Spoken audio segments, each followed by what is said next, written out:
10년이 넘는 해외여행을 마치고 돌아온 공항.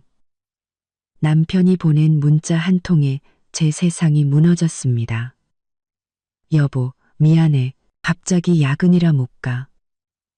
그런데 바로 제 눈앞에 남편이 빨간 원피스를 입은 여자와 다정하게 입을 맞추고 있었습니다. 인천국제공항 국제선 도착 게이트를 막 빠져나왔을 때였죠. 캐리어 바퀴가 매끄러운 바닥에서 드르륵 소리를 내며 굴러갔고, 저는 열흘 넘게 이어진 해외여행의 여운에 잠겨 입가에 미소를 띠고 있었습니다. 출발하기 전 남편 박준호는 가슴을 툭툭 치며 돌아오면 꼭 직접 마중 나오고 제가 제일 좋아하는 단골 맛집에도 데려가 주겠다고 약속했거든요. 위치를 보내주려고 핸드폰을 꺼내자 화면에 먼저 그의 메시지가 떠올랐습니다. 클릭해서 본 순간 그 글자들은 제 머리 위에 찬물을 끼얹는 것 같았죠. 여보, 미안해. 갑자기 긴급 회의가 잡혀서 야근해야 해. 마중 나가지 못하게 됐어. 혼자 택시 타고 와. 미안해. 가슴이 철렁 내려앉으며 서운한 마음이 들었지만 프로젝트 때문에 자주 저러는 사람이니 그러려니 했어요. 그런데 택시를 잡으려고 손을 드는 순간 제 눈초리가 멀지 않은 VIP 라운지로 향했습니다. 익숙한 실루엣의 한 남자가 빨간 원피스를 입은 여자를 끌어안고 있었죠. 그 뒷모습, 그 헤어스타일, 박준호가 아니면 누구겠어요? 저는 그 자리에 얼어붙었고 심장이 꽉 조여드는 것 같았습니다. 그가 고개를 숙여 여자 귓가에 무언가 속삭이더니 다정하게 웃으며 말하는 것을 똑똑히 들었습니다. 자기야, 오래 기다렸지? 그 목소리에 담긴 애정은 제가 얼마나 오랫동안 듣지 못했던 것인지 분노가 머리끝까지 치밀어 올랐지만 이상하게도 정신은 더 또렷해졌습니다. 저는 심호흡을 한번 하고 캐리어를 끌며 한 걸음 한 걸음 그들을 향해 걸어갔습니다. 오늘 이렇게 사람이 오가는 공항에서 박준호 당신이 어떻게 이 상황을 수습하는지 똑똑히 지켜볼 테니까. 주변 여행객들은 이쪽의 심상치 않은 분위기를 눈치채고는 걸음을 늦추며 수군거리기 시작했습니다. 빨간 원피스를 입은 여자는 제가 똑바로 걸어오는 것을 보고도 피하기는커녕 오히려 박준호의 품에 더 파고들며 보란듯이 가슴을 내밀고는 눈썹을 치켜뜨며 저를 쳐다봤습니다. 완전히 도발적인 태도였죠. 박준호도 마침내 저를 발견하고는 얼굴의 미소가 순간 굳어졌고 눈빛은 당혹감으로 가득 찼습니다. 그는 무의식적으로 품에 안은 여자를 밀어내려 했지만 여자는 그의 팔을 죽어라 붙잡고 놓아주지 않았습니다. 아줌마, 왜 제 남편을 쳐다보세요? 빨간 원피스의 여자가 먼저 입을 열었습니다. 목소리는 아양을 떨었지만 숨길 수 없는 적대감이 묻어났죠. 저는 걸음을 멈추고 그녀를 지나쳐 박준호의 얼굴에 시선을 고정했습니다. 그는 얼굴이 하얗게 질리고 입술을 파르르 떨며 무슨 말을 하려 했지만 한참 동안 한마디도 내뱉지 못했습니다. 저는 그 여자를 무시하고 박준호만 쳐다보며 주변 사람들이 모두 들을 수 있을 만큼 또렷하고 차분한 목소리로 말했습니다. 박준호 씨, 방금 나한테 야근한다고 문자 보냈잖아요. 박준호는 시선을 피하며 더듬거렸습니다. 아니, 회의가 갑자기 끝나서 친구 마중 나왔어. 친구? 저는 비웃으며 그들이 얽힌 손을 훑어보다가 여자의 약지에 끼워진 다이아 반지에 시선을 멈췄습니다. 그 디자인, 작년에 제가 잃어버렸던 제 결혼 반지와 똑같았습니다. 친구 마중 나오는데 자기야라고 불러요. 친구 마중 나오는데 내 결혼 반지를 끼워주고요. 빨간 원피스 여자가 발끈하며 박준호의 팔을 놓고 제게 한 걸음 다가와 소리쳤습니다. 무슨 헛소리야. 이건 내 반지야. 준호 오빠가 나한테 특별히 사준 거라고. 그리고 원래 오빠가 사랑하는 사람은 나야. 당신이 이혼 안 해주고 질척거려서 우리가 대놓고 만나지 못했던 것 뿐이라고. 아, 그래요? 저는 작은 가방에서 핸드폰을 꺼내 미리 저장해둔 녹음 파일을 재생했습니다. 즉시 박준호의 목소리가 흘러나왔죠. 작은 가방에서 핸드폰을 가근와이, 과이, 가근마오, 근간, 근간마오, 근가근, 금가근, 가근, 금가근 작은, 금강, 금가근, 여행 가기 전날 밤 그가 제게 했던 말이었습니다. 정은아, 여행 다녀오면 우리 웨딩 촬영 다시 하자. 그동안 너무 바빠서 미뤄뒀잖아. 이번엔 꼭 완벽하게 해줄게. 그리고 아버님이 투자해주신 5억 원 덕분에 회사 신규 프로젝트도 잘 진행되고 있어. 수익 나면 바로 당신 이름으로 오션뷰 아파트 사줄게. 약속해. 녹음된 목소리는 크지 않았지만 주변 사람들이 듣기에는 충분했습니다.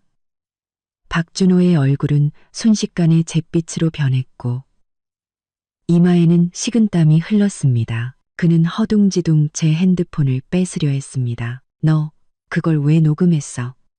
빨리 꺼. 저는 가볍게 뒤로 물러나 그의 손을 피하고 계속 말했습니다. 박준호 씨, 잊었나 본데 당신 회사 사업자 등록증, 사본, 프로젝트 계약서, 그리고 당신이 지난달 프로젝트 자금 몰래 빼돌려서 이 친구분한테 명품 가방이랑 스포츠카 사준 이체 내역까지 제가 잘 보관하고 있거든요. 만약 이 자료들이 당신 아버지랑 국세청, 경제범죄수사대에 넘어가면 당신이 애지중지하는 회사가 무사할까요?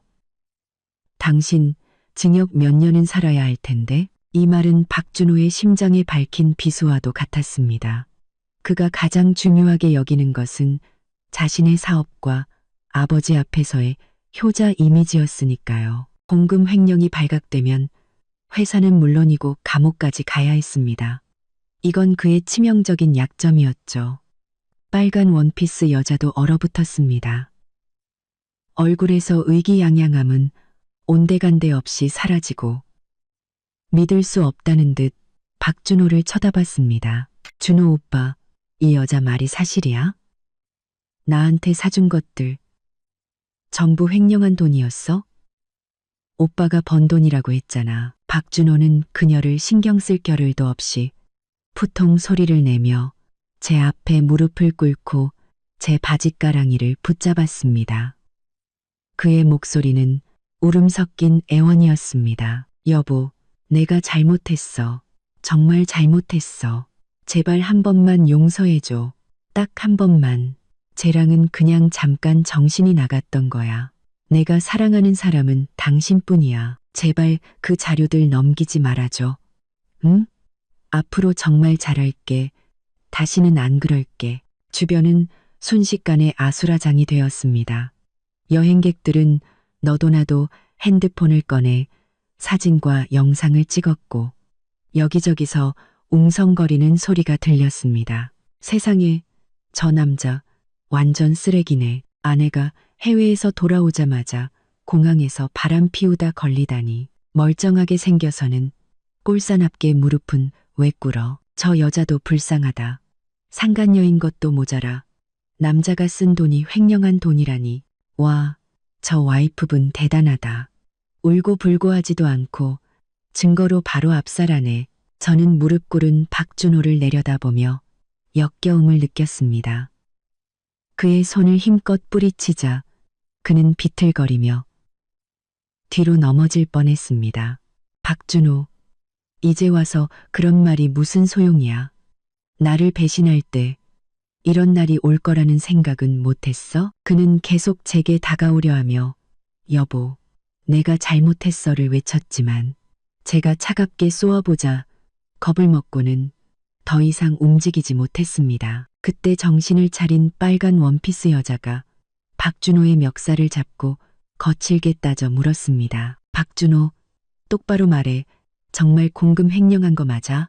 나 속인 거면 가만 안 둬. 박준호는 그녀에게 멱살을 잡힌 채 저를 의식하며 그녀를 밀어내지도 못하고 어쩔 줄 몰라 하는 모습이 참으로 한심했습니다. 저는 더 이상 그들의 추태를 보고 싶지 않아 캐리어를 끌고 돌아서려 했습니다. 그런데 갑자기 빨간 원피스 여자가 미친 듯이 제게 달려들어 앞을 가로막고는 제 핸드폰을 뺏으려 했습니다. 못 가.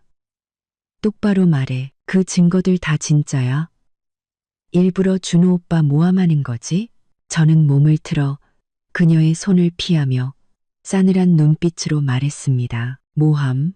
당신이 받은 그 가방, 그 차 결제 내역이나 확인해봐. 돈이 어디서 나왔는지. 그리고 충고하는데 이렇게 이기적이고 거짓말만 하는 남자한테서 멀리 떨어지는 게 좋을 거야. 괜히 엮였다가 인생 망치지 말고. 말을 마친 저는 그녀를 지나쳐 공항 출구를 향해 다시 걸음을 옮겼습니다. 제가 막 걸음을 떼자 이윤아는 미친 사람처럼 달려들어 제 얼굴을 핥히려 했습니다. 이 나쁜 년, 어딜까? 그녀는 귀를 찢는 듯한 날카로운 목소리로 소리쳤습니다. 준호 오빠가 사랑하는 건 나야. 당신이 아내랍시고 자리를 차지하고 안 비켜줬을 뿐이라고. 남의 감정을 파괴한 건 바로 당신이야. 주변 사람들은 다시 술렁이기 시작했습니다. 흩어지려던 사람들이 다시 모여들어 핸드폰 카메라를 우리에게 향했죠. 저는 그녀의 손을 피하며 캐리어를 옆에 쾅소리 나게 세우고는 차갑게 그녀를 쏘아봤습니다. 제3자, 이윤아 씨, 말은 똑바로 해야죠. 내가 언제 당신들 감정을 파괴했다는 거예요? 두 눈으로 똑똑히 봤어. 이윤아는 가슴을 펴고 보란 듯이 손에 낀 다이아 반지를 만지작거렸습니다. 준호 오빠는 당신이랑 감정 끝난 지 오래라고 했어. 당신 아버지가 투자금으로 협박하지만 않았어도 벌써 이혼하고 나랑 결혼했을 거라고. 이제 오빠 회사도 안정됐으니 당신 같은 늙은 아줌마는 꺼져줘야지. 아직 바닥에 무릎 꿇고 있던 박준호는 이윤아의 말에 얼굴이 새파랗게 질려 기어 올라와 그녀를 말리려 했습니다. 윤아야, 그만해. 왜 그만해? 이윤아는 그의 손을 뿌리치고 제 코앞에 손가락질하며 욕설을 퍼부었습니다. 네가 명품으로 치장하고 해외여행 좀 다녀오면 뭐라도 된 것 같아? 준호 오빠가 마음 쓰는 사람은 나야. 어제도 나한테 한정판 가방 사줬고 오늘도 나 마중 나오려고 특별히 시간 낸 거라고. 네가 갑자기 나타나지만 않았으면 우린 지금쯤 신혼여행 가고 있었어. 저는 그녀의 허무맹랑한 말에 실소가 터져 나왔습니다. 신혼여행? 이윤아 씨 잊었나 본데 박준호 씨의 법적 아내는 나예요. 우리 혼인관계 증명서는 아직 구청에 잘 보관되어 있다고요. 저는 여유롭게 핸드폰 앨범에서 혼인관계 증명서 사진을 찾아 그녀 눈앞에 보여줬습니다. 똑똑히 봐요. 여기 이름은 저랑 박준호, 혼인신고일은 3년 전. 당신이 그 사람 알기 2년 전이죠. 이윤아의 눈빛이 흔들렸지만 그녀는 여전히 지지 않으려 했습니다. 그게 뭐 어쨌다고. 혼인신고서 따위는 그냥 종이 조각일 뿐이야. 준호 오빠 마음속엔 내가 있어. 그걸로 충분해. 충분한지 아닌지는 당신이 정하는 게 아니죠. 저는 핸드폰을 집어넣고 태블릿 PC를 꺼냈습니다. 여행을 떠나기 전 혹시 모를 이런 날을 대비해 박준호의 핸드폰 데이터를 전부 백업해 뒀거든요. 저는 폴더 하나를 열었습니다. 안에는 이윤아와 박준호의 카톡 대화 내용이 가득했습니다. 저는 화면을 밝게 해서 구경꾼들에게 보여주며 말했습니다. 자, 다들 보세요. 자신이 정실 부인이라고 주장하는 이윤아 씨가 어떻게 남의 가정을 파탄냈는지. 준호 오빠, 그 아줌마랑 언제 이혼할 거야? 나 빨리 박 사모님 되고 싶단 말이야. 아버님 투자금도 이미 들어왔다며. 이제 그 여자 무서워할 필요 없잖아. 빨리 이혼하자고 해. 오빠, 나일 0만 원짜리 시계 갖고 싶은데 사주면 안 돼. 그동안 오빠 몰래 만나느라 고생한 보상으로 해줘. 걱정 마. 우리 부모님한테는 오빠 미혼인 능력남이라고 말해놨어. 다들 오빠 마음에 들어해. 이혼만 하면 바로 결혼하는 거야. 노골적인 대화 내용이 공개되자 주변의 수군거림은 더욱 커졌고 이민아를 향한 시선은 경멸과 비난으로 가득 찼습니다. 세상에 유부남인 거 알면서 저랬다고? 진짜 역겹다. 대놓고 선물 사달라고 조르네. 낯짝도 두꺼워. 젊고 예쁘게 생겨서는 도덕관념이 저 모양이람. 이민아의 얼굴은 하얘졌다 빨개졌다를 반복했고 눈물이 터져나오기 직전이었습니다. 그녀는 제 태블릿을 뺏으려고 달려들었습니다. 닥쳐. 그거 다 네가 조작한 거잖아. 가짜야, 가짜. 저는 몸을 피하며 이체 내역을 화면에 띄웠습니다. 그럼 박준호가 당신한테 유나 용돈이라며 보내주노. 0만 원. 그리고 가방이랑 시계, 스포츠카 사준 결제, 영수증. 이것도 다 가짜예요. 지금 바로 은행에 전화해서 확인해 볼까요? 옆에 서 있던 박준호는 얼굴이 잿빛이 되어 한마디도 하지 못했습니다. 제가 여기까지 알아냈을 거라고는 상상도 못했겠죠. 이민아는 완전히 무너졌습니다. 주변 사람들의 손가락질과 핸드폰 카메라 세례에 그녀는 갑자기 주저앉아 울음을 터뜨리며 박준호에게 소리쳤습니다. 준호 오빠, 뭐라도 말 좀 해봐.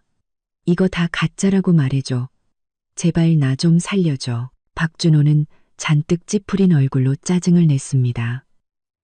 지금 자기 코가 석자인데 이민아를 챙길 여유가 어디 있겠어요. 시끄러워. 너만 아니었으면 이렇게 안 됐어. 다 네가 자초한 일이잖아. 그 한마디는 이민아에게 결정타였습니다. 그녀는 믿을 수 없다는 듯 박준호를 쳐다봤습니다. 뭐라고? 어떻게 나한테 그런 말을 해? 내가 오빠 때문에 부모님이랑 싸우고 안정된 직장도 그만두고 이렇게 몰래 만났는데 이제 와서 내 탓을 해. 그럼 누구 탓인데? 박준호의 목소리는 악에 받쳐 있었습니다. 네가 맨날 이혼하라고 닥달하지만 않았어도 내가 이 지경까지 왔겠어? 그들이 서로를 물어뜯는 모습을 보니 속이 다 시원했습니다. 저는 한 걸음 다가가 이민아를 내려다보며 말했습니다. 이민아 씨, 이제 알겠어요? 박준호가 당신을 진심으로 사랑해서 결혼할 거라고 생각했어요? 그는 그냥 외로움을 달래기 위한 장난감으로 당신을 이용한 거예요. 우리 아빠 투자금으로 싸구려 명품 몇 개 사주니까 좋아서 어쩔 줄 몰랐나 본데. 헛소리 마. 이민아는 아직도 발악했지만 목소리에는 힘이 없었습니다. 헛소리인지 아닌지는 당신 마음이 더 잘 알 텐데요. 저는 핸드폰을 꺼내 한 번호를 화면에 띄웠습니다. 이거 당신 회사 인사팀 번호인데 지금 전화해서 당신이 어떻게 남의 가정에 끼어들어 파탄 냈는지 들려줄까요? 아, 참. 듣자 하니 당신 지금 회사도 박준호가 백 써서 들어갔다면서요? 사장님이 당신이 이런 사람인 걸 알면 그 자리 지킬 수 있을 것 같아요? 그 자리 지킬 수 있을 것 같아요? 이민아의 얼굴은 새하얗게 질려 다리가 풀려 주저앉을 뻔했습니다. 그녀는 지금의 높은 연봉과 좋은 복지를 자랑스러워했죠. 만약 이 일로 직장을 잃는다면 그녀는 정말 아무것도 남지 않게 됩니다. 자, 전화 하지 마세요. 이민아는 울먹이며 말했습니다. 제가 잘못했어요. 두 분 결혼 생활 망쳐서 죄송해요. 저 지금 갈게요. 다시는 박준호 씨 안 만날게요. 제발 전화만은. 이제 와서 잘못을 안다고? 저는 비웃었습니다. 나한테 도발할 땐 이런 날이 올 줄 몰랐나? 주변 사람들은 꺼져라. 저런 상간녀는 사회에서 매장시켜야 해. 꼴도 보기 싫다.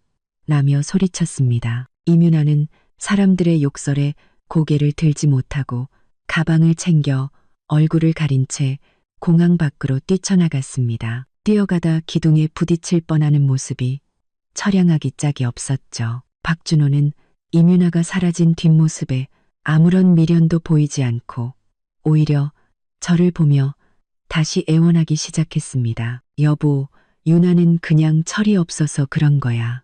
신경 쓰지 말고 우리 집에 가자. 응? 집에 가서 내가 다 설명할게. 저는 그를 싸늘하게 쳐다봤습니다. 설명? 어떻게 한편으로는 나한테 달콤한 말을 속삭이면서 다른 여자랑 놀아났는지 설명하겠다는 거야? 어떻게 공금을 횡령해서 상간녀한테 선물을 사줬는지 설명하겠다는 거야? 박준호, 이런 것들을 설명할 필요가 있다고 생각해? 그는 제 질문에 아무 말도 못하고 죄책감과 공포에 질린 표정을 지었습니다. 여보, 내가 정말 잘못했어. 다시는 안 그럴게. 제발 한 번만 용서해줘. 응, 나 쟤랑 지금 당장 헤어질게. 앞으로 월급 전부 당신한테 맡기고 집안일도 당신 말만 들을게. 시키는 건 뭐든지 할게. 늦었어. 저는 냉정하게 말하고 캐리어를 끌고 돌아섰습니다. 박준호, 당신이 바닥에 무릎 꿇고 애원한 그 순간부터 우리 사이는 끝났어. 앞으로 닥쳐올 일들이 당신을 더 비참하게 만들지 않기를 바랄 뿐이야. 제가 공항문을 나서자마자 익숙한 검은색 세단이 길가에 서 있는 것이 보였습니다. 차창이 내려가자 시어머니 김영숙의 굳은 얼굴이 드러났습니다. 박준호가 벌써 전화해서 일러 바쳤나 보군요. 김영숙은 쾅 소리를 내며 차문을 열고 하이힐을 또각거리며 달려와 박준호를 자기 뒤로 숨겼습니다. 그리고는 허리에 양손을 얹고 저를 잡아먹을 듯이 쏘아봤습니다. 서정은, 너 할 만큼 하지 않았니? 그녀의 목소리는 날카롭고 커서 몇 미터 밖에서도 귀가 아플 정도였습니다. 내 아들이 착한 마음에 마중 좀 나왔다고 다짜고짜 바람 피웠다고 몰아가? 사람들 앞에서 무릎까지 꿇게 만들어? 내 속셈이 뭐야? 박준호는 시어머니 뒤에 숨어 잔뜩 주눅든 메추라기처럼 몰래 저를 훔쳐보며 작은 목소리로 중얼거렸습니다. 어머니, 정은이 탓하지 마세요. 다 제 잘못이에요. 뭐가 내 잘못이야. 김영숙은 아들을 획 쏘아붙이고는 다시 저를 향해 소리쳤습니다. 이 애가 사소한 일로 트집 잡는 거잖아. 남자가 밖에서 일하다 보면 의뢰 있는 일인데 아내라는 사람이 눈 감아 줄 줄도 모르고 공항까지 와서 망신을 줘? 주변 사람들이 다시 모여들어 수군거리자 김영숙은 아이의 목소리를 더 높였습니다. 마치 모두에게 들려주려는 듯이요. 여러분, 이리 와서 제 말 좀 들어보세요. 이 며느리가 제 아비가 돈 좀 있다고 집에서 아나무인으로 굴면서 제 아들을 하인처럼 부려먹었어요. 제 아들은 밤낮 없이 일해서 돈 버는데 자기는 해외여행이나 다니면서 흥청망청 쓰고 돌아와서는 별것도 아닌 일로 트집 잡아서 제 아들 명예를 훼손하려 한다고요. 기가 막혔습니다. 이 집안은 뻔뻔함도 유전인가 보네요. 저는 비웃으며 캐리어를 끌고 한 걸음 앞으로 나섰습니다. 어머님, 제가 사소한 일로 트집을 잡는다고요? 박준호 씨가 다른 여자한테 자기야라고 부르는 게 사소한 일이에요? 제 아버지가 투자한 프로젝트 자금 5억 원을 빼돌려서 상간녀한테 스포츠카랑 명품 가방 사준 것도 의뢰 있는 일이에요? 무슨 헛소리야. 김영숙의 얼굴색이 변하며 눈빛이 흔들렸습니다. 무슨 자금 횡령. 내 아들은 정직해서 그런 짓 절대 안 해. 네가 오해한 거겠지. 그 돈은 회사 운영 자금으로 쓴 거야. 회사 운영 자금이요? 저는 태블릿을 꺼내 박준호의 은행 거래 내역을 띄워 사람들 앞에 보여줬습니다. 자, 보세요. 이게 박준호 씨 개인 계좌 거래 내역이에요. 석 달 전 저희 아버지가 5억 원을 투자하자마자 다음 날 8, 0만 원을 이뮤나에게 자동차 구매 대금이라는 메모와 함께 송금했어요. 보름 전에는 0만 원을 용돈으로 보냈고요. 그 외에도 이뮤나에게 가방, 시계, 보석 사준 내역이 수두룩한데 다 합치면 2억 원이 넘어요. 이것도 회사 운영 자금인가요? 구경꾼들은 똑똑히 보고는 웅성거리기 시작했습니다. 세상에, 장인어른 투자금을 상간녀한테 썼다고? 저 시어머니도 뻔뻔하네. 증거가 있는데도 거짓말을 해? 저 남자 진짜 인간 말종이네. 바람 피운 것도 모자라 공금 횡령까지. 김영숙의 얼굴은 새빨개졌고 제 태블릿을 뺏으려 했지만 저는 가볍게 피했습니다. 쓸데없는 소리 하지 마. 그녀는 악을 썼습니다. 그 돈은 이뮤나가 내 아들한테 빌린 걸 수도 있잖아. 그냥 친구 사이인데 네가 이상하게 몰아가는 거야. 친구 사이요? 저는 박준호와 이뮤나가 다정하게 찍은 사진들을 띄웠습니다. 호텔 앞에서 찍은 사진, 해외 휴가지에서 찍은 사진, 그리고 이뮤나가 박준호 품에 안겨 저와 똑같은 결혼 반지를 끼고 그들이 새로 마련한 신혼집으로 보이는 곳에서 찍은 사진까지. 친구 사이가 같이 호텔에 가고 해외여행을 가고 똑같은 결혼 반지를 끼고 박준호 씨 이름으로 된 집에 같이 살아요? 어머님, 눈이 안 좋으시면 제가 안경이라도 맞춰드릴까요? 여기서 자가당착에 빠지지 마시고요. 박준호는 옆에서 안절부절 못하며 김영숙의 옷자락을 잡아당겼습니다. 어머니, 그만하고 집에 가요. 무슨 집? 김영숙은 그의 손을 뿌리치고 저를 노려봤습니다. 서정은 똑똑히 들어. 설령 준호가 그 여자랑 무슨 일이 있었다 해도 그건 네가 남편 마음 하나 못 잡은 탓이야. 맨날 일만 하는 너한테 무슨 여자로서의 매력이 있겠니? 준호가 너한테서 따뜻함을 못 느끼니까 다른 데서 찾은 거 아냐. 네가 생각이 있는 여자라면 조용히 집에 가서 이 일을 덮어야지. 왜 우리 박씨 집안 망신을 시키고 다녀. 박씨 집안 망신이요. 저는 기가 차서 웃었습니다. 어머님, 박씨 집안에 먹칠을 한 건 제가 아니라 바람 피우고 공금 횡령한 어머님 아들이에요. 그리고 아들이 그런 짓을 하는 걸 알면서도 말리기는커녕 같이 숨기고 저를 몰아세우는 어머님도 마찬가지고요. 정말 자식 교육 한번 잘 시키셨네요. 네가 감히 나한테. 김영숙은 제 말에 대꾸하지 못하고 손을 들어 저를 때리려 했습니다. 저는 이미 예상하고 있었기에 가볍게 몸을 피하며 그녀의 손목을 잡아 비틀었습니다. 김영숙은 아야 소리를 지르며 얼굴이 하얗게 질렸습니다.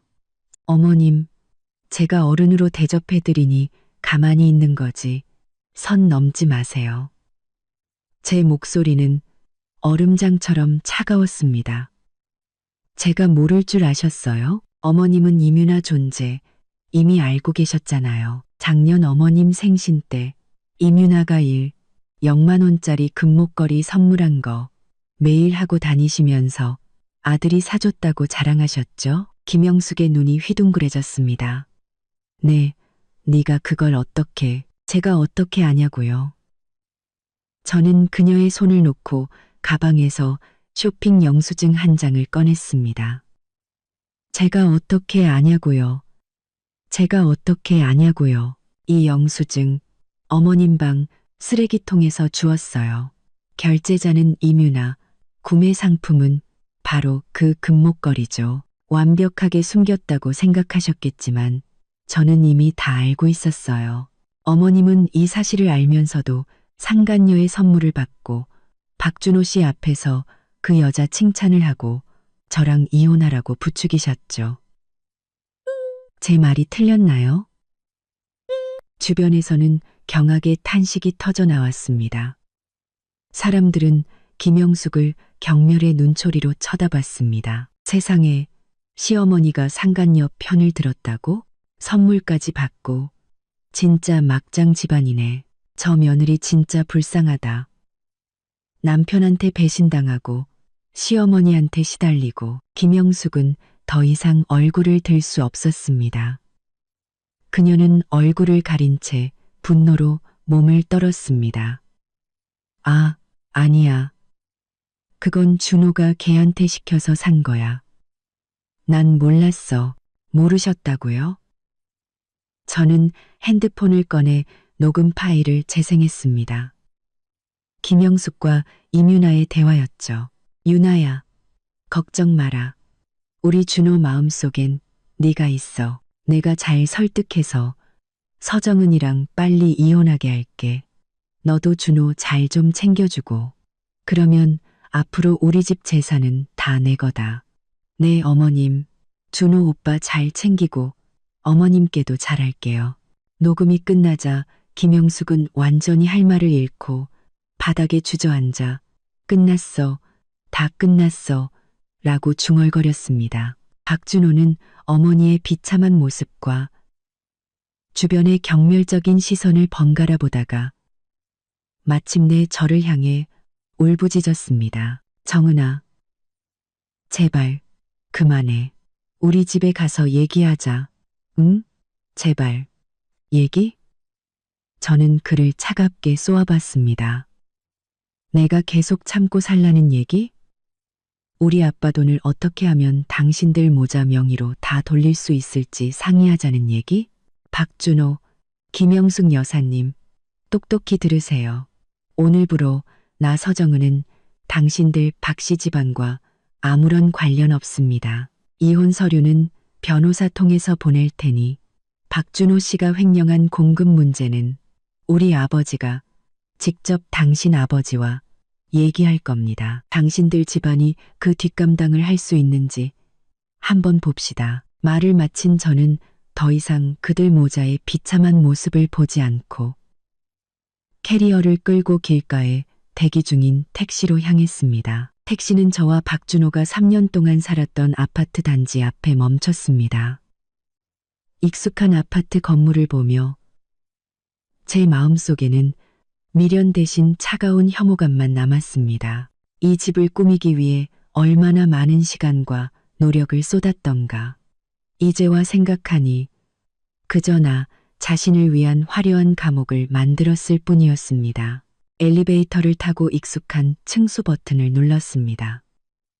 문이 열리는 순간 현관 앞에 놓인 낯선 여성용 슬리퍼가 눈에 들어왔습니다. 임윤아의 사이즈와 스타일이었습니다. 그 여자는 이미 이 집을 제 집처럼 드나들고 있었던 겁니다. 저는 비웃으며 열쇠로 문을 열었습니다.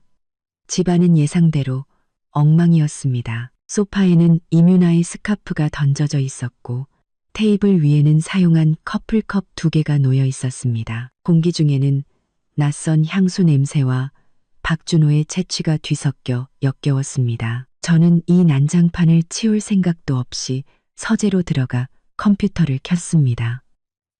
떠나기 전 만약을 대비해 집 컴퓨터의 모든 파일을 백업해 둔 것이 이제야 쓸모가 생겼습니다. USB를 꽂고 박준호의 업무 파일, 은행 이체 내역 스크린샷, 그리고 그와 임윤아의 카톡 대화 백업본을 정리하기 시작했습니다. 이것들이야말로 가장 확실한 증거였죠. 정리를 반쯤 했을 때 핸드폰이 울렸습니다. 미리 연락해둔 이지혜 변호사였습니다. 정은 씨, 그쪽 상황은 어때요? 이 변호사님의 목소리는 차분하고 믿음직스러웠습니다. 아버지의 친구분이자 실력 있는 변호사였죠. 변호사님, 방금 집에 도착했어요. 공항에서의 일은 해결됐고요. 박준호랑 시어머니, 그리고 그 상간녀까지 제 증거 앞에서 아무 말도 못했어요. 지금은 저와 박준호의 부부 공동 재산과 아버지가 박준호 회사에 투자한 5억 원에 대해 조사를 부탁드려야겠어요. 그가 이미 자산을 빼돌리기 시작한 것 같아요. 그럴 줄 알았어요. 그 박준호라는 사람, 믿을 만한 인물이 아니라고 생각했죠. 이 변호사님의 목소리에 분노가 섞여 있었습니다. 걱정 말아요. 이미 저희 팀에서 조사를 시작해서 몇 가지 단서를 찾았어요. 박준호 씨는 6개월 전부터 재산을 빼돌리기 시작했어요. 결혼 후 구입한 아파트를 시세의 3분의 1 가격으로 어머니 김영숙 씨 명의로 이전했고, 정은 씨 혼수품이었던 스포츠카는 담보 대출을 받아 그 돈을 낯선 계좌로 이체했어요. 그 계좌 실소유주는 이윤아였고요. 또 회사 지분 일부를 먼 친척 동생에게 몰래 양도했는데 사실상 차명으로 맡겨둔 거죠. 그 말을 듣고도 저는 별로 놀라지 않았습니다. 박준호는 원래 이기적이고 자기밖에 모르는 사람이었으니까요. 그는 이미 저를 빈손으로 내쫓을 준비를 하고 있었던 겁니다. 또 다른 건 없나요? 더 심한 것도 있어요. 이 변호사님의 목소리가 낮아졌습니다. 아버님이 투자한 5억 원 중 회사 운영에는 2억 원만 사용했고, 나머지 3억 원 중 일부는 이윤아에게 차와 집을 사주는데 다른 일부는 해외 비밀 계좌로 빼돌렸어요. 현재 해외 변호사와 연락해 해당 계좌를 동결시키려 하고 있습니다. 그리고 그 외에 개인적인 빚도 1억 원 정도 있는데 채권자들이 독촉을 시작했지만 정은 씨에게는 숨겨왔고요. 알겠습니다. 저는 심호흡을 하며 오히려 차분해졌습니다. 이럴 때일수록 냉정해야 했습니다. 변호사님, 2가지를 부탁드릴게요. 첫째, 박준호가 김영숙과 이윤아 명의로 빼돌린 자산과 회사 지분을 즉시 동결해 주세요. 둘째, 그가 재산을 빼돌리고 투자금을 횡령하고 빚을 진 모든 증거를 모아 이혼 소장을 준비해 주세요. 그 사람 빈털터리로 만들고 정신적, 경제적 손해배상까지 받아낼 거예요. 문제 없어요. 이 변호사님은 단호하게 답했습니다. 자산 동결 신청은 내일 바로 법원에 제출할 수 있어요. 그런데 박준호 씨 쪽에서 뭔가 움직임이 있지 않을까요? 지금쯤 불안해서 정은 씨에게 매달리거나 다른 꼼수를 쓸 수도 있어요. 분명히 그럴 거예요. 저는 창밖을 보며 싸늘하게 말했습니다. 걱정 마세요, 변호사님. 그에게 어떤 기회도 주지 않을 거예요. 오히려 그가 스스로 재산을 더 빼돌리려는 증거를 남기도록 덫을 놓을 겁니다. 그때가 되면 그는 빠져나갈 구멍이 없을 테니까요. 전화를 끊고 저는 모든 증거를 정리해 클라우드에 암호화하여 저장한 뒤 컴퓨터의 백업 파일을 삭제했습니다. 모든 준비를 마치고 소파에 누워 눈을 감았습니다. 머릿속에서는 다음 계획이 빠르게 돌아갔습니다. 박준호는 지금쯤 제가 이혼을 결심했지만 그의 재산은닉 증거까지 확보한 사실은 모를 겁니다. 그는 분명 저를 회유하거나 시간을 벌어 남은 자산을 마저 빼돌리려 하겠죠. 예상대로 얼마 지나지 않아 핸드폰이 울렸습니다. 박준호였습니다. 저는 받지 않고 끊어버렸습니다. 그가 연달아 몇 번을 더 걸어왔지만 모두 무시했습니다. 마지막으로 그에게서 문자가 왔습니다. 여보, 내가 잘못했어. 정말이야. 제발 한 번만 더 기회를 줘. 내 모든 재산 당신한테 다 줄게. 이윤아랑도 완전히 끝냈어. 다시는 연락 안 할게. 제발, 나 무시하지 말아줘. 저는 문자를 보며 헛웃음이 나왔습니다. 이제 와서 애원한다고? 나를 배신할 땐 무슨 생각이었을까? 저는 답장 대신 문자를 이 변호사님께 전달해 증거로 보관하도록 했습니다. 1시간쯤 지났을까? 초인종이 울렸습니다. 박준호일 거라 직감했죠. 뷰파인더로 보니 역시나 그가 문 앞에 서 있었습니다. 박준호일 거라 직감했죠. 뷰파인더로 보니 머리는 헝클어지고 눈은 퉁퉁 부어 있었고 손에는 보온병까지 들고 있었습니다. 완전히 초췌한 모습이었죠. 저는 문을 열지 않고 문 너머로 물었습니다. 여긴 어쩐 일이에요? 여보, 밥 좀 챙겨주러 왔어. 박준호의 목소리는 울먹였습니다. 막 돌아와서 제대로 못 챙겨 먹었을 것 같아서. 당신이 제일 좋아하는 갈비찜 내가 직접 만들었어. 문 좀 열어줘. 응. 필요 없어요. 저는 차갑게 말했습니다. 당신이 만든 건 더러워서 먹기 싫네요. 그리고 우리 사이에 더 할 말은 없어요. 이혼 서류는 변호사 통해서 보낼 테니 도장이나 찍어요. 여보, 난 당신 없으면 안 돼. 이혼은 절대 안 돼. 박준호는 문 밖에서 울부짖었습니다. 회사도 아버님 지원 없이는 안 되고 나도 당신 없이는 못 살아. 당신이랑 이혼하면 난 끝장이야. 제발 불쌍히 여겨서 한 번만 더 기회를 줘. 앞으로 정말 잘할게. 불쌍히 여겨달라고? 저는 비웃었습니다. 당신이 이민아랑 놀아나고 우리 아빠 돈 빼돌려서 그 여자한테 이것저것 사줄 때는 내가 불쌍하다는 생각은 안 했나? 박준호, 여기서 연기 그만하고 꺼져요. 나한테 안 통해. 여보, 진심으로 뉘우치고 있어. 박준호는 계속 애원했습니다. 이민아랑은 정말 끝냈어. 걔가 준 선물 다 버리고 연락처도 차단했다고. 못 믿겠으면 보여줄게. 그리고 우리 엄마도 잘못했다고 하셨어. 당신한테 사과하라고 다시는 우리 일에 간섭 안 하신다고 했단 말이야. 저는 속으로 생각했습니다. 지금 그와 완전히 등을 돌릴 때가 아니다. 그가 경계를 풀고 더 많은 허점을 보이게 만들어야 한다. 저는 일부러 잠시 침묵하다가 말했습니다.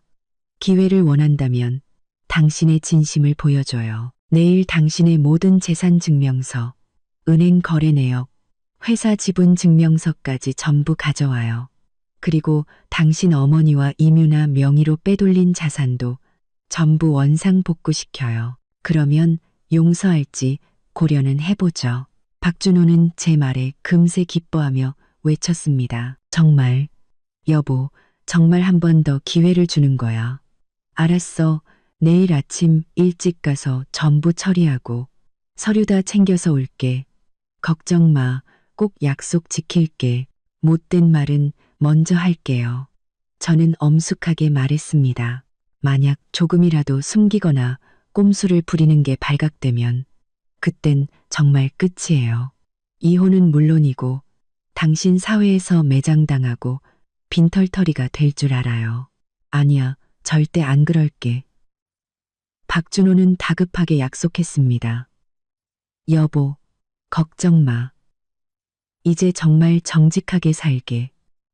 다시는 당신 속이지 않을게. 박준호와의 통화를 끊자마자 저는 망설임 없이 컴퓨터를 켰습니다. 정리해둔 이민아의 상간 증거들을 종류별로 묶었습니다. 카톡 대화 캡처, 이체 증명서, 다정한 사진들, 그녀가 제 결혼 반지를 끼고 활보하는 영상, 그리고 그녀가 시어머니에게 금목걸이를 선물한 영수증과 사진까지, 심지어 박준호가 공금을 횡령해 그녀에게 스포츠카를 사준 구매 계약서까지. 모든 것이 완벽한 증거였습니다. 저는 박준호의 카톡 대화에서 이민아의 직장을 이미 파악해 두었습니다. 성세 미디어라는 회사였고 마케팅팀 소속이었죠. 더 기막힌 우연은 제 대학 동기인 이나영이 바로 그 회사 인사팀 과장이라는 사실이었습니다. 이민아가 그 회사에 들어갈 수 있었던 것도 박준호가 쓴 백 덕분이었으니 이제 그 대가를 치를 차례였습니다. 저는 나영에게 전화를 걸어 단도직입적으로 말했습니다. 나영아, 나 좀 도와줘. 너희 회사 마케팅팀의 이민아라는 직원 좀 폭로해야겠어. 나영은 제 말에 즉시 흥미를 보였습니다. 정은아? 무슨 일이야? 아, 그 이민아 알아. 회사에서는 엄청 순수하고 성실한 척하는데 뒤로는 그런 구린데가 있었구나. 구린 정도가 아니야. 완전 막장 드라마지. 저는 이민아가 제 결혼 생활에 끼어들어 박준호가 횡령한 공금으로 명품을 사들인 사실을 간략하게 설명했습니다. 내가 증거 전부 가지고 있으니까 너희 회사 대표님이랑 인사팀장 그리고 마케팅팀 전 직원에게 익명으로 좀 뿌려줘. 그 여자 실체를 모두가 알아야겠어. 문제 없어. 그런 상간녀는 당연히 매장시켜야지. 나영은 흔쾌히 답했습니다. 증거 빨리 보내. 지금 바로 처리해서 회사에서 발도 못 붙이게 만들어줄게. 전화를 끊고 저는 압축한 증거 파일을 나영에게 보냈습니다. 제 신분이 드러나지 않도록 익명으로 전달해달라고 신신당부했죠. 걱정 마. 알아서 할게.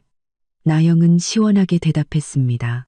회사 문제를 처리했으니 다음은 그녀의 사생활이었습니다. 저는 박준호의 핸드폰 백업 파일에서 이뮤나의 카카오톡 친구 목록, 동창의 단톡방, 동호의 단톡방, 심지어 그녀의 고향 가족 단톡방까지 찾아냈습니다. 새로운 익명 계정을 만들어 증거들을 몇 부분으로 나누어 이 단톡방들에 뿌렸습니다. 그리고 짧은 글을 덧붙였죠. 이뮤나, 유부남과 불륜관계, 남의 가정을 파탄내고 남자가 횡령한 돈으로 명품을 사들인 파렴치한 여자입니다. 모두 조심하세요. 모든 일을 마친 후 저는 핸드폰을 내려놓고 소파에 기댔습니다. 이제 구경할 일만 남았죠. 이뮤나는 자기 평판을 가장 중요하게 생각하는 여자였습니다. 항상 독립적이고 선량한 이미지를 꾸며왔으니까요. 이 증거들이 공개되면 그녀가 어떻게 나올지 궁금했습니다. 예상대로 1시간도 채 되지 않아 제 핸드폰은 이뮤나의 전화로 불이 났습니다.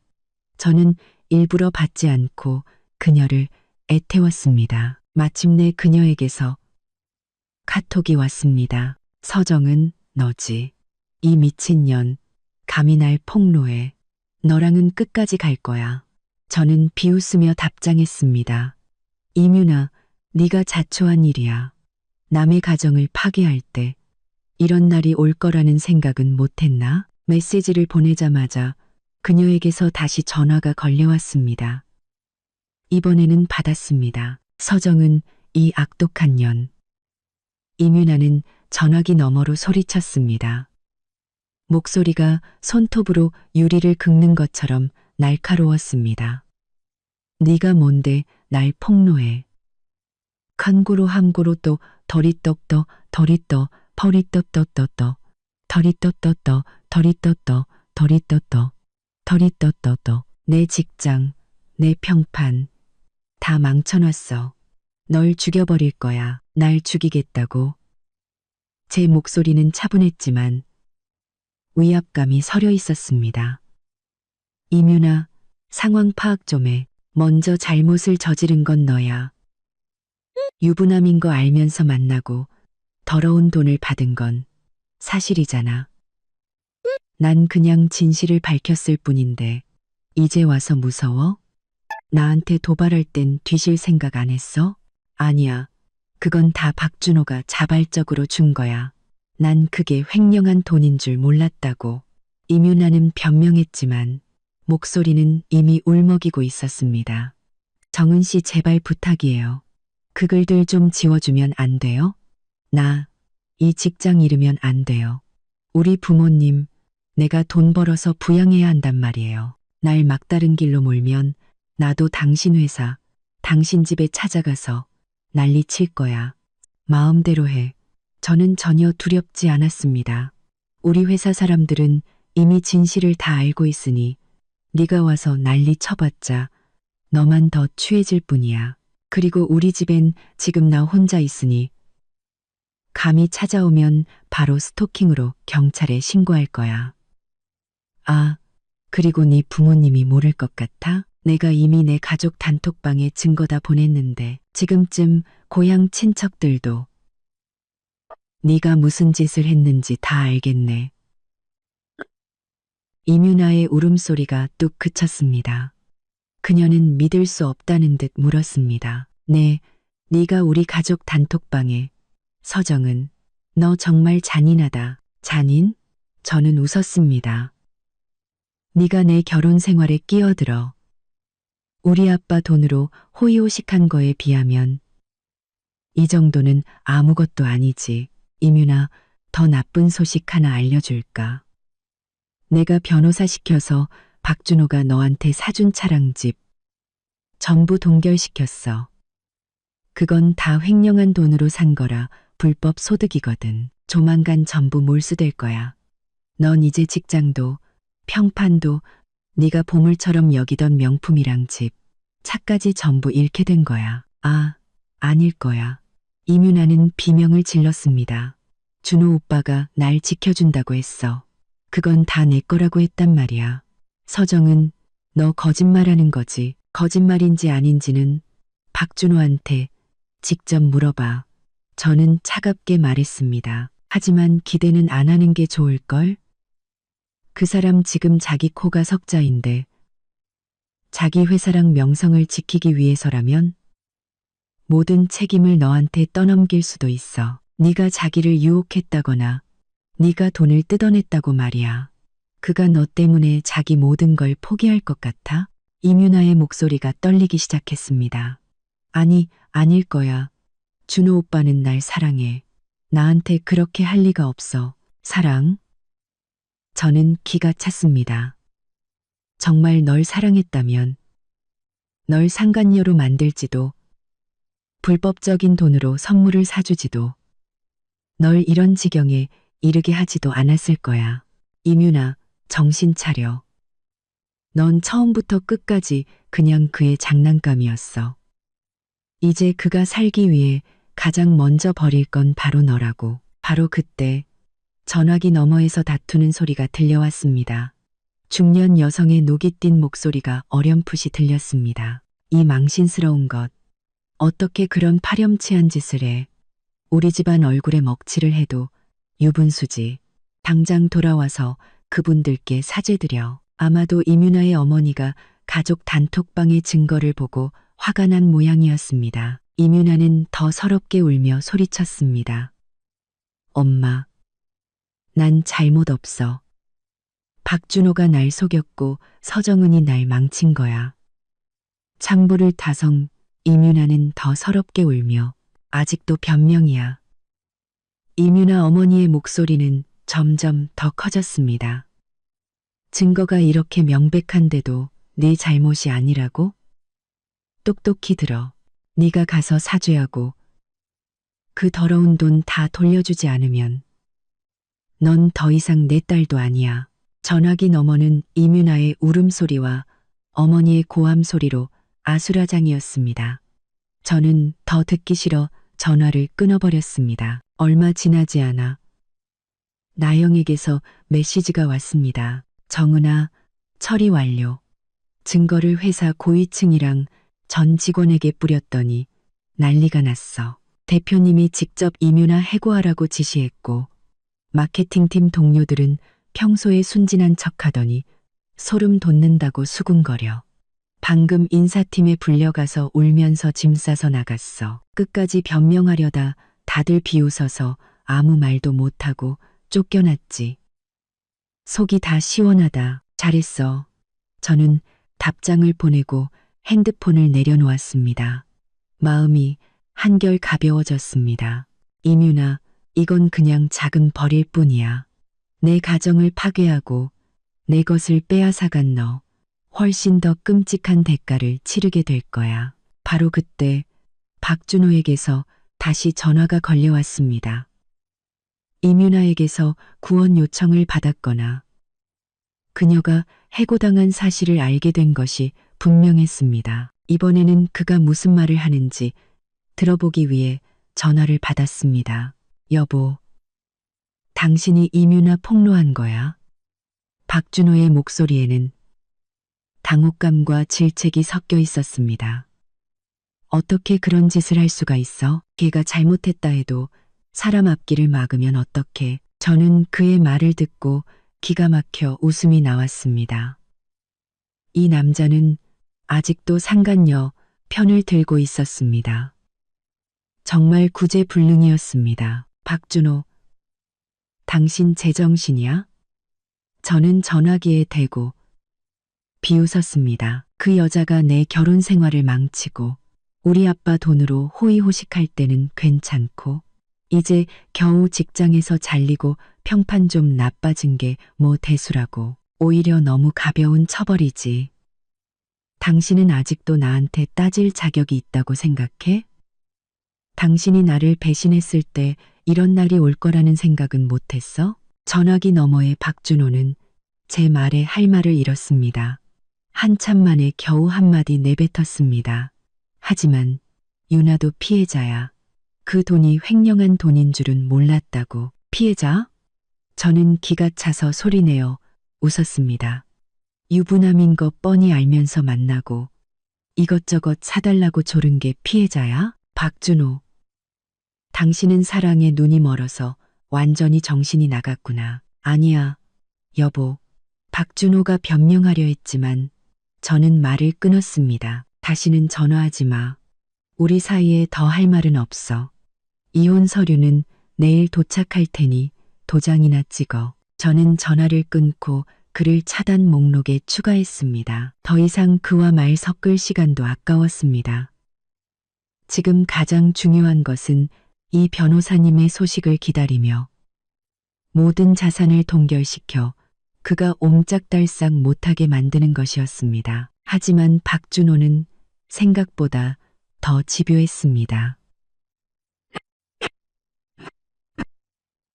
그날 밤 저는 이 배신과 거짓으로 가득 찬 집에서 단 1초도 더 머물고 싶지 않아 호텔로 옮기려고 짐을 싸고 있었습니다. 갑자기 초인종이 울렸습니다.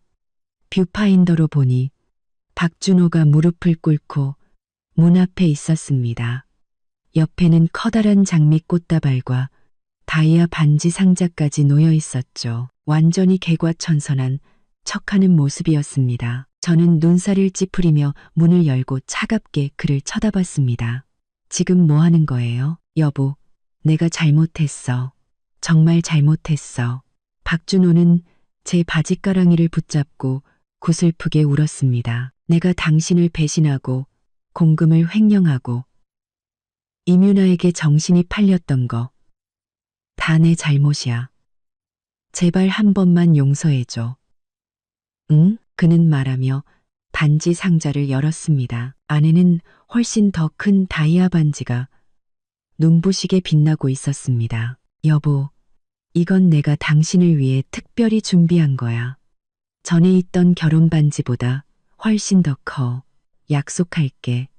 앞으로 당신을 공주님처럼 모실게. 내 모든 재산도 당신이 관리하고 회사 일도 전부 당신이랑 상의할게. 다시는 다른 여자한테 눈길도 안 줄 거야. 소란의 이웃들이 문을 열고 나와 구경하기 시작했지만 박준호는 아랑곳하지 않고 바닥에 엎드려 애원했습니다.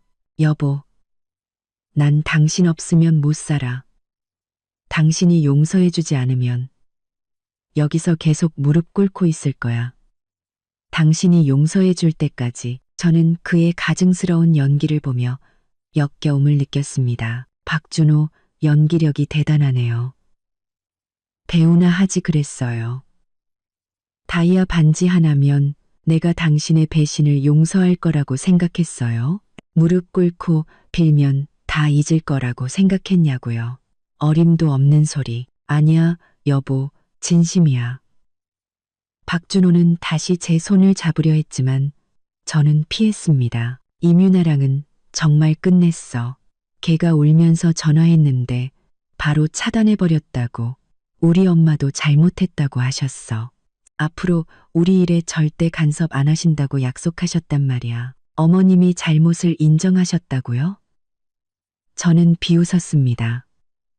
상간녀한테 선물 받고 나랑 이혼하라고 부추길 때는 이런 날이 올 줄 모르셨나? 여보, 제발. 그는 주머니에서 은행 카드를 꺼냈습니다.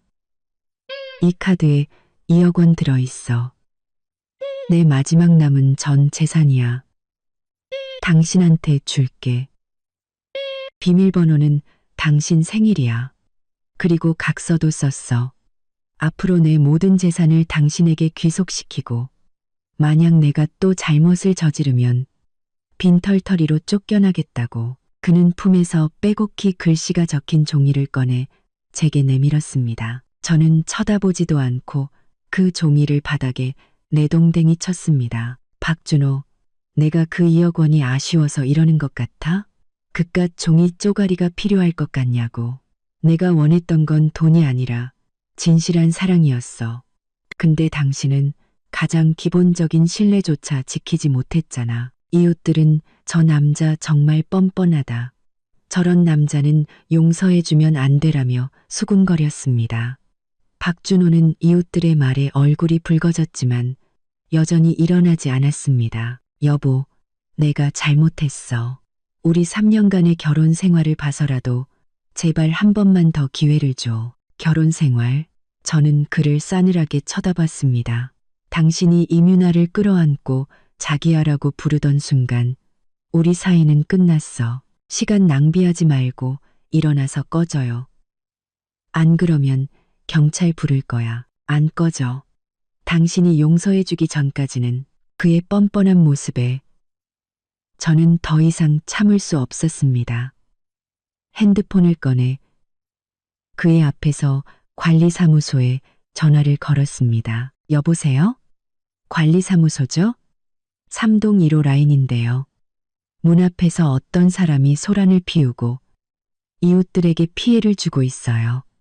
와서 처리 좀 해주세요. 전화를 끊고 저는 박준호를 차갑게 쏘아봤습니다. 무릎 꿇고 싶으면 계속 꿇고 있어요. 곧 관리사무소에서 올 테니 어떻게 수습할지 구경이나 하죠. 박준호는 제가 정말 신고할 줄은 몰랐는지 얼굴이 굳어졌습니다. 바로 그때 멀리서 경비원의 발소리가 들려왔습니다. 그는 더 이상 애원할 겨를도 없이 벌떡 일어나 바닥에 장미와 반지를 챙겨 도망치려 했습니다. 잠깐, 저는 그를 불러 세웠습니다. 그 더러운 물건들이랑 카드 전부 가지고 꺼져요. 역겨우니까. 박준호는 제 싸늘한 눈빛에 아무 말도 못하고 물건들을 챙겨 허둥지둥 도망쳤습니다. 그의 비참한 뒷모습을 보며 이웃들은 제게 박수를 쳐주었습니다. 아가씨, 잘했어요. 저런 놈한테는 마음 약해지면 안 돼요. 저는 이웃들에게 가볍게 미소 짓고 문을 닫았습니다. 방금의 소동으로 피곤했지만 속은 후련했습니다. 박준호, 그런 쇼로 내 마음을 돌릴 수 있을 거라고 생각했다면 큰 오산이야. 너에 대한 마지막 남은 정마저 너와 이민아의 배신으로 산산조각 났으니까. 다음 날 아침 이 변호사님에게서 전화가 왔습니다. 자산 동결 신청이 승인되어 박준호가 김영숙과 이민아 명의로 빼돌린 자산과 회사 지분이 모두 동결되었다는 소식이었습니다. 이제 그는 더 이상 재산을 빼돌릴 수 없게 되었습니다. 정은 씨, 증거는 거의 다 모였고 이혼 소장도 준비됐어요. 언제쯤 박준호 씨와 만나는 게 좋을까요? 오늘 오후가 좋겠어요. 저는 잠시 생각하다 말했습니다. 장소는 시내에 있는 더 그랜드 호텔 연회장으로 하죠. 장소는 시내에 있는 더 그랜드 호텔 연회장으로 하죠. 그 사람이 가장 빛나던 곳에서 완전히 무너지게 만들고 싶어요. 좋아요. 바로 박준호 씨에게 통보하죠. 전화를 끊고 저는 정성껏 몸단장을 했습니다. 가장 아끼는 빨간색 원피스를 입고 완벽하게 화장을 했습니다. 가장 아끼는 오늘 저는 이 지긋지긋한 결혼 생활에 제 손으로 마침표를 찍고 박준호가 저지른 모든 짓에 대한 끔찍한 대가를 치르게 할 것입니다. 오후 3시 저는 더 그랜드 호텔 연회장에 도착했습니다. 이곳은 저와 박준호가 약혼식을 올렸던 장소였습니다. 오늘 여기서 그와의 모든 것을 끝낼 것입니다. 박준호는 이미 와 있었습니다. 그는 정장을 차려입고 머리를 단정하게 빗었지만 눈가의 피로와 불안감은 감추지 못했습니다. 저를 보자마자 그는 비굴한 미소를 지으며 다가왔습니다. 여보, 왔어? 저는 그를 무시하고 주빈석에 앉았습니다. 이 변호사님도 제 옆에 앉았죠. 저는 가방에서 결혼 반지를 꺼내 테이블 위에 놓으며 그를 차갑게 쳐다봤습니다. 박준호 씨, 시간 끌지 맙시다. 이혼 서류예요. 문제 없으면 사인해요. 그리고 이 반지도 돌려줄게요. 이제 우리는 남남이에요. 박준호는 테이블 위에 반지를 보고 얼굴이 새하얗게 질렸습니다. 그는 이혼 서류를 집어들고 대충 훑어보더니 즉시 소리쳤습니다. 서정은 이럴 순 없어. 재산 분할이 너무 불공평하잖아. 나한테는 이것밖에 안 준다고? 위자료 5억 원은 또 뭐야? 너무하잖아. 불공평. 저는 비웃으며 결혼 반지를 집어들고 그의 앞에서 힘껏 부러뜨렸습니다. 딱 하는 소리와 함께 반지는 두 동강 났습니다. 나를 배신할 때는 공평했나? 우리 아빠 돈 빼돌려서 상간녀한테 쓸 때는 공평했고, 박준호, 이 이혼 서류는 내가 당신한테 베푸는 마지막 잡이야. 사인하든지 아니면 법정에서 보든지. 그때는 단 한 푼도 못 받고 감옥에 가게 될 거야. 박준호는 이혼 서류를 테이블에 내리치며 얼굴을 붉혔습니다. 서정은 너무 심하잖아. 저 재산에는 내 목도 있어. 어떻게 나를 빈털터리로 내쫓아. 위자료 5억 원이라니 날 죽일 셈이야? 죽일 셈? 저는 부서진 반지 조각을 그의 앞에 던졌습니다. 우리 아빠 투자금 5억 원 중에 3억 원을 빼돌려서 상간녀한테 썼고 결혼 후 장만한 집은 당신 엄마 명의로 빼돌렸고 내 혼수품인 스포츠카는 담보 대출 받았잖아. 이 모든 걸 아직 계산하지도 않았어. 불법적으로 빼돌린 재산 포기하고 위자료 5억 원 내라는 게 그렇게 억울해? 바로 그때 연회장 문이 열리며 시어머니 김영숙과 시아버지 박상철이 들어왔습니다. 박상철은 근엄한 표정으로 들어오자마자 테이블을 치며 소리쳤습니다. 서정은 할 만큼 했지 않느냐. 준호가 잘못한 건 맞지만 이렇게까지 하는 건 너무하지 않나. 우리가 너를 며느리로 맞아들여 얼마나 잘해줬는데 어떻게 이렇게 매정하게 굴 수 있어. 잘해주셨다고요? 저는 비웃으며 이 변호사님에게 눈짓했습니다. 변호사님은 준비해온 증거 서류 뭉치를 꺼냈습니다. 아버님, 아드님께 직접 물어보세요. 저한테 어떻게 잘해줬는지. 이건 재산 빼돌린 은행 거래 내역. 이건 어머님께 부동산 명에 이전한 계약서. 이건 제 혼수품 담보대출 증명서. 그리고 이건 아버님 투자금 횡령한 회계감사 보고서예요. 이 모든 걸 보고도 저한테 잘해주셨다고 말씀하실 수 있으세요? 이 변호사님이 두꺼운 증거 서류를 테이블 위에 올려놓았습니다. 박상철은 서류 몇 장을 넘겨보더니 얼굴이 굳어지고 손을 떨기 시작했습니다. 각돈 서류 몇 장을 넘겨보더니 김영숙은 서류를 찢어버리려 달려들었지만 이 변호사님이 막아섰습니다. 이런 거짓말로 우리를 속이려고 김영숙은 발악했습니다. 그 집은 원래 우리 거고 내 아빠 투자금은 증여였어.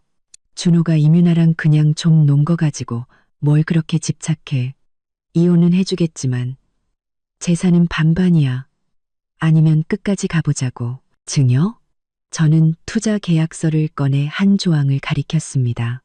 아버님, 똑똑히 보세요. 이 계약서에는 저희 아버지가 5억 원을 지분 투자했고 회사 지분 40%를 소유한다고 명시되어 있습니다. 증여가 아니라고요. 박준호 씨가 몰래 지분을 양도한 건 명백한 계약 위반입니다.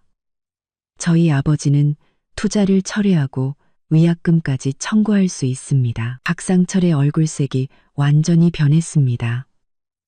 그는 아버지의 능력을 잘 알고 있었기에 일이 그렇게 되면 회사가 망할 것이라는 걸 직감했습니다. 준호, 이게 다 어떻게 된 일이냐. 그는 아들을 향해 소리쳤습니다. 박준호는 고개를 숙인 채 아무 말도 못했습니다. 김영숙은 옆에서 계속 편을 들었습니다. 여보, 제 말 믿지 마요. 저 계약서 다 위조한 거야. 각 위조. 이 변호사님이 공증 서류를 꺼내 보였습니다. 이 계약서는 공증까지 받은 서류입니다. 박준호 씨의 친필 서명과 지장도 찍혀 있고요. 못 믿으시겠다면 필적 감정도 가능합니다. 그리고 저희는 이미 경제범죄수사대와 접촉했습니다. 서정은 씨가 서명만 하면 박준호 씨의 횡령 및 재산은닉 사건은 즉시 수사에 착수될 겁니다. 그렇게 되면 그는 징역형을 피할 수 없을 겁니다. 그 말은 박 씨 집안의 숨통을 끊는 한마디였습니다. 박상철은 비틀거리며 테이블을 짚고 겨우 섰고 김영숙도 더 이상 소리치지 못하고 공포에 질린 얼굴로 남편의 팔을 붙잡았습니다. 여보, 어떡해요? 우리 준호가 감옥에 가면 우리 집안은 끝장이에요. 박준호는 부모님의 겁에 질린 모습과 제 싸늘한 눈빛을 보며 마침내 무너졌습니다. 아버지, 어머니, 제가 잘못했어요. 정은아, 내가 사인할게. 제발 감옥만은 가게 하지 말아줘. 회사만은 망하게 하지 말아줘. 이제야 무서운가 보네. 저는 차갑게 말했습니다. 사인을 원한다면 제 조건 2가지를 들어줘야 해요. 첫째, 모든 부부 공동 재산 분할을 포기하세요. 어머님 명의로 빼돌린 아파트와 담보 잡힌 제 차까지 전부 제 명의로 돌려놓으세요.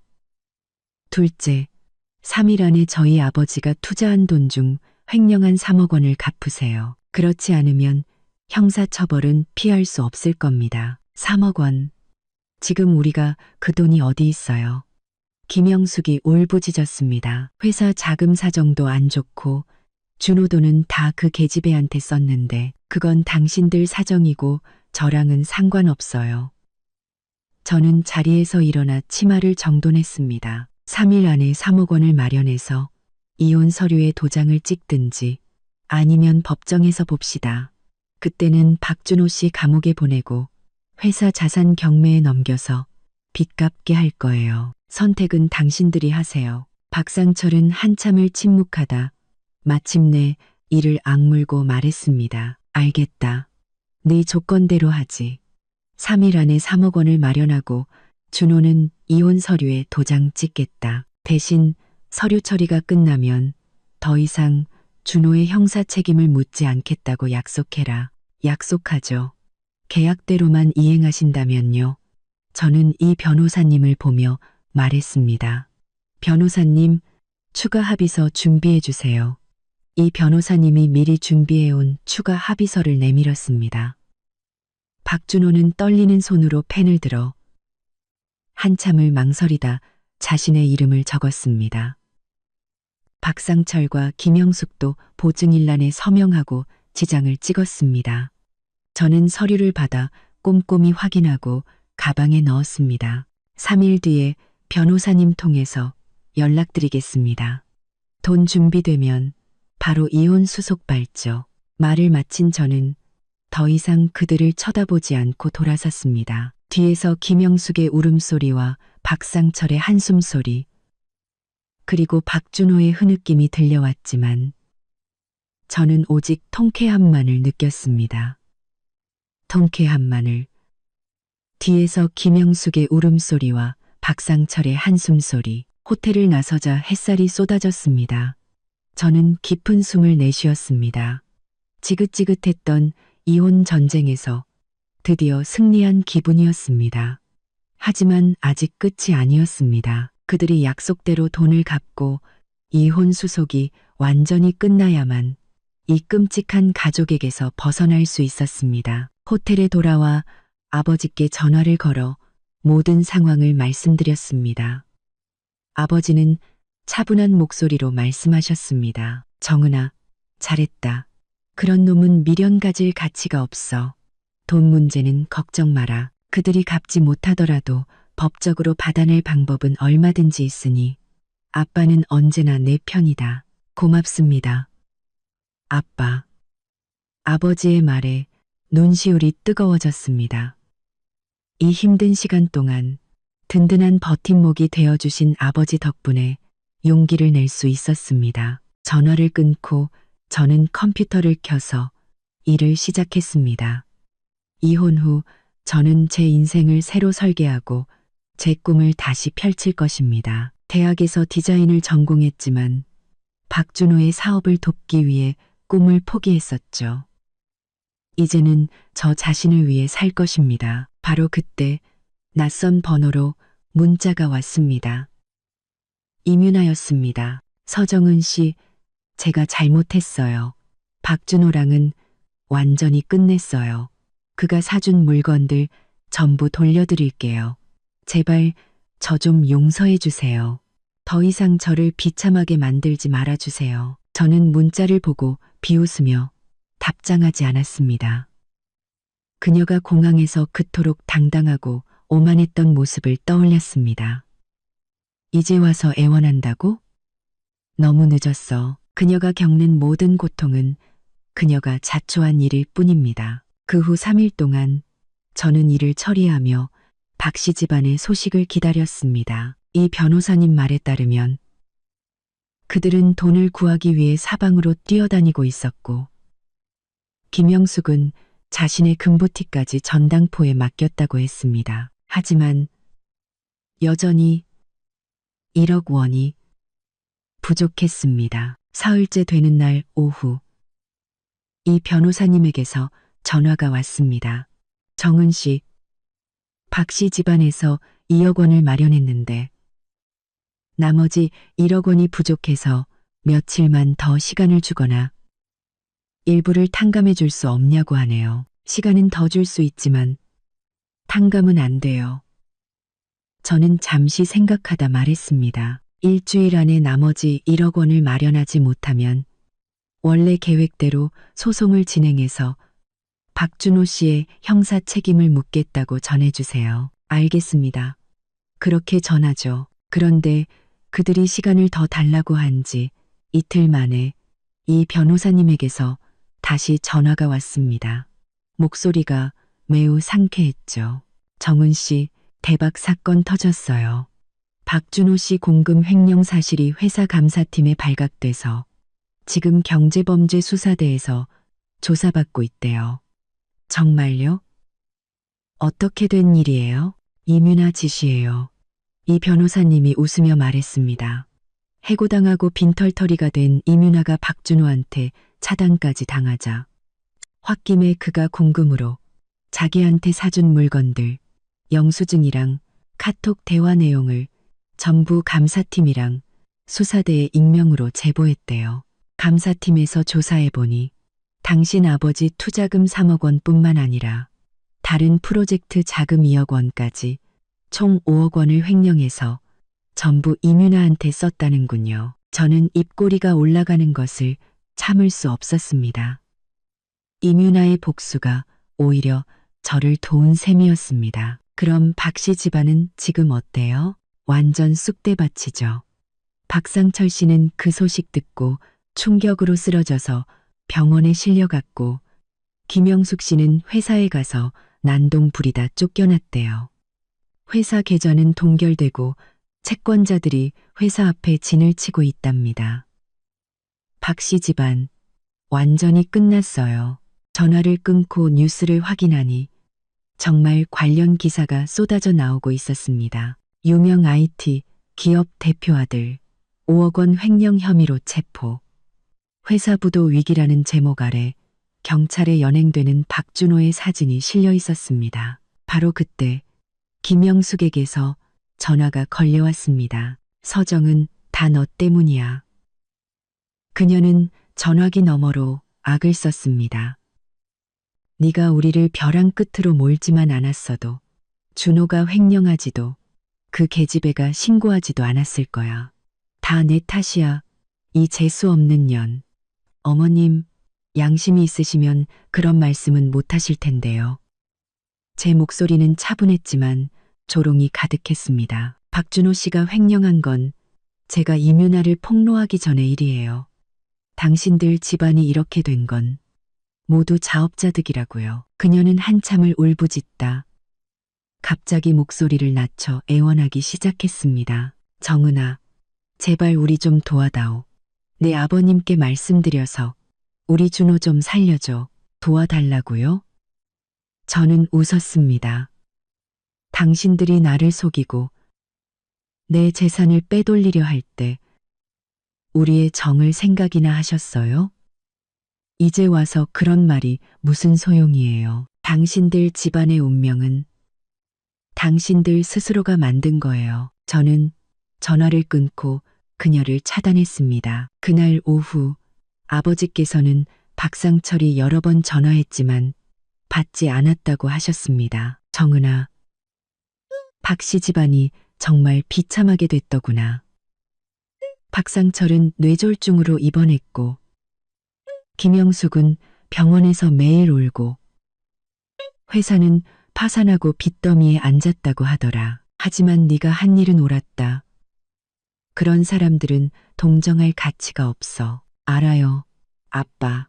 다 그들이 자초한 일이에요. 며칠 뒤 박준호는 거액의 공금 횡령 혐의로 징역 5년을 선고받았습니다. 박상철은 뇌졸중 후유증으로 반신불수가 되었고 김영숙은 집을 팔아 겨우 빚 일부를 갚았지만 여전히 채권자들에게 시달리며 비참하게 살고 있었습니다. 이 변호사님을 통해 들은 소식에 따르면 이민아는 박준호를 신고한 후에도 부모님과 의절하고 좁은 단칸방에서 일용직으로 근근히 살아가고 있다고 했습니다. 그 소식을 들으며 저는 동정심 대신 통쾌함을 느꼈습니다. 배신과 기만의 대가는 혹독했습니다. 선과 악은 결국 제자리를 찾는 법이니까요. 일주일 후 김영숙은 남은 1억 원을 갚기 위해 박준호 회사에 남은 자산 전부를 제게 양도하겠다고 연락해 왔습니다. 저는 그 제안을 수락했습니다. 변호사 사무실에서 만난 김영숙은 며칠 만에 폭삭 늙어 더 이상 예전의 오만한 모습은 찾아볼 수 없었습니다. 그녀는 떨리는 손으로 자산 양도 서류에 서명하고는 의자에 주저앉아 오열했습니다. 저는 그녀를 더 이상 쳐다보지 않고 사무실을 나왔습니다. 햇살이 눈부셨고 제 마음은 더없이 가벼웠습니다. 그날 밤 저는 나영과 함께 축배를 들었습니다. 정은아, 너 정말 불사조처럼 다시 태어났어. 이제 그 쓰레기들은 다 정리됐으니 새로운 인생을 시작할 일만 남았네. 그래, 이제 끔찍한 과거는 잊고 내일에만 집중하면서 나를 위해 살 거야. 그거야말로 정답이지. 우리 멋진 디자이너 서정은 대표님을 위하여 건배.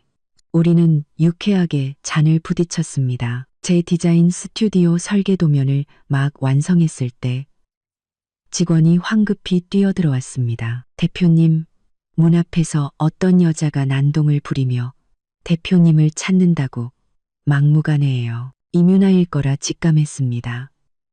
들여보내세요. 잠시 후 이민아가 사무실로 들어왔습니다.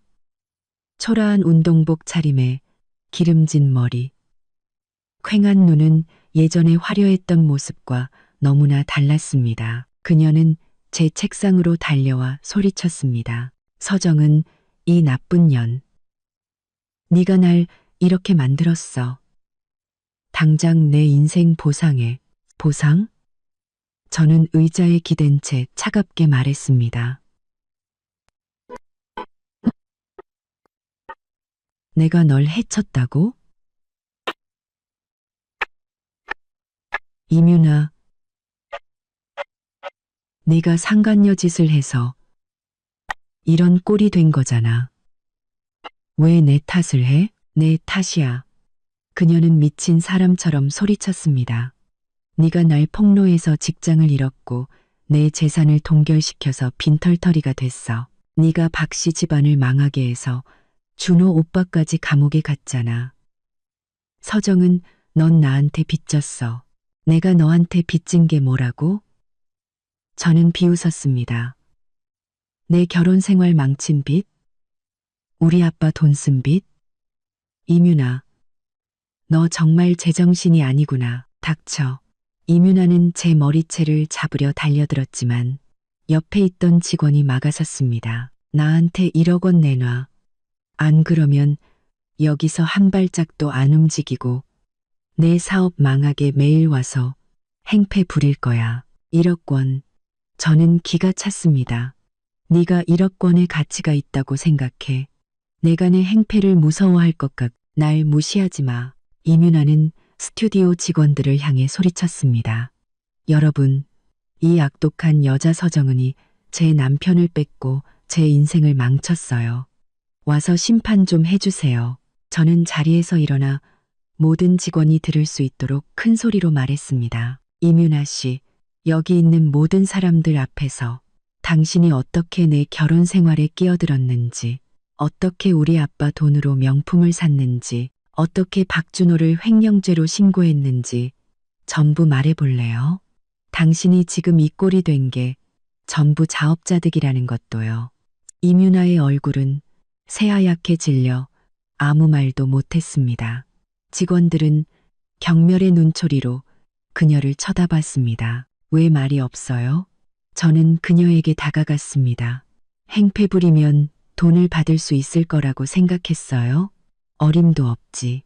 난 돈 한 푼 안 줄 거고 업무방해죄로 당신을 고소해서 콩밥 먹게 할 거야. 이민아는 제 말에 몸을 떨며 갑자기 울기 시작했습니다. 그녀는 제 앞에 무릎을 꿇고 다리를 붙잡고 애원했습니다. 서정은 씨, 제가 잘못했어요. 정말 갈 데가 없어요. 부모님과도 의절했고 돈도 한 푼 없어요. 제발 불쌍히 여겨서 고향에 돌아갈 차비라도 주세요. 다시는 나타나지 않을게요. 저는 그녀의 손을 뿌리치려 했지만 그녀는 놓아주지 않았습니다. 저는 더 이상 망설이지 않고 경찰에 신고했습니다. 그녀는 놓아주지 않았습니다. 잠시 후 경찰이 도착했고 이민아는 업무방해 및 폭행미수 혐의로 연행되었습니다. 저는 경찰서에서 모든 증거를 제출했고 그녀는 결국 행정구류 10일과 벌금 50만 원의 처벌을 받았습니다. 그 소식을 들으며 저는 통쾌함을 느꼈습니다. 악행은 반드시 대가를 치르는 법입니다. 며칠 뒤 이 변호사님에게서 다시 전화가 왔습니다. 정은 씨, 좋은 소식이에요. 박준호 씨 사건 최종 판결이 났어요.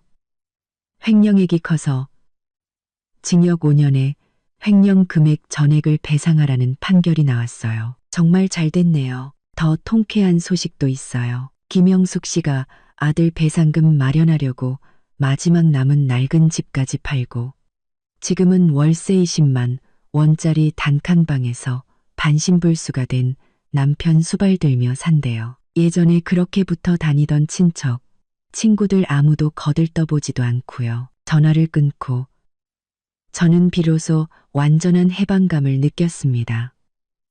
박준호는 감옥에 갔고 시부모는 비참한 노후를 보내고 있으며 이민아는 구치소 신세가 되었습니다. 저를 배신하고 기만했던 모든 이들이 죗값을 치렀습니다. 하지만 이민아는 구류에서 풀려난 후에도 다시 제 스튜디오에 찾아와 돌을 던지며 행패를 부렸고 그 과정에서 직원 한 명이 다쳤습니다. 저는 더 이상 용서하지 않고 그녀를 고의상해 및 재물손괴 혐의로 고소했고 그녀는 결국 징역 1년을 선고받고 교도소에 수감되었습니다. 모든 악연이 정리된 후 저는 제 일에만 몰두했습니다. 제 디자인 스튜디오는 독창적인 스타일과 뛰어난 서비스로 업계에서 금방 입소문을 탔고 얼마 지나지 않아 시내 중심의 최고급 복합 쇼핑몰인 글로벌 센터의 전체 인테리어 디자인 프로젝트를 맡게 되었습니다. 치열한 경쟁 끝에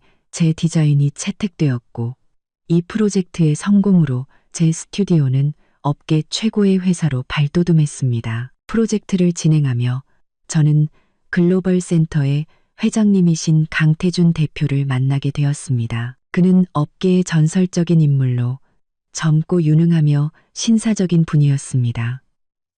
그는 제 과거를 알고 있었지만 아무것도 묻지 않고 묵묵히 저를 도와주었습니다. 프로젝트가 성공적으로 끝나고 강 대표님은 제게 조심스럽게 마음을 고백했습니다. 정은 씨, 힘든 일을 겪으면서도 무너지지 않고 오히려 더 멋지게 성장하는 모습에 반했습니다.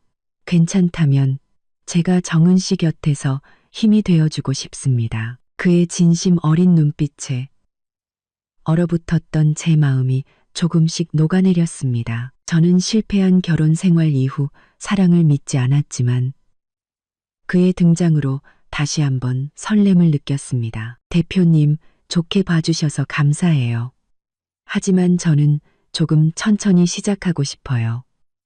우선 친구로 지내면 어떨까요? 좋습니다. 그는 환하게 웃었습니다.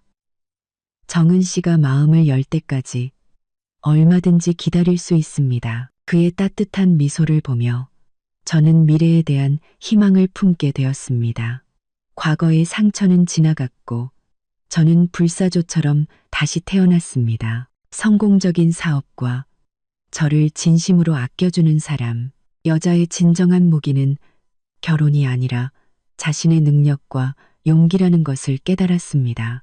스스로를 포기하지 않는 한 어떤 역경 속에서도 다시 일어서 빛나는 인생을 살 수 있다는 것을요. 앞으로의 길은 길고 험할지도 모르지만 저는 더 이상 두렵지 않습니다. 이 단단해진 마음으로 제 인생의 다음 장을 멋지게 열어갈 것입니다.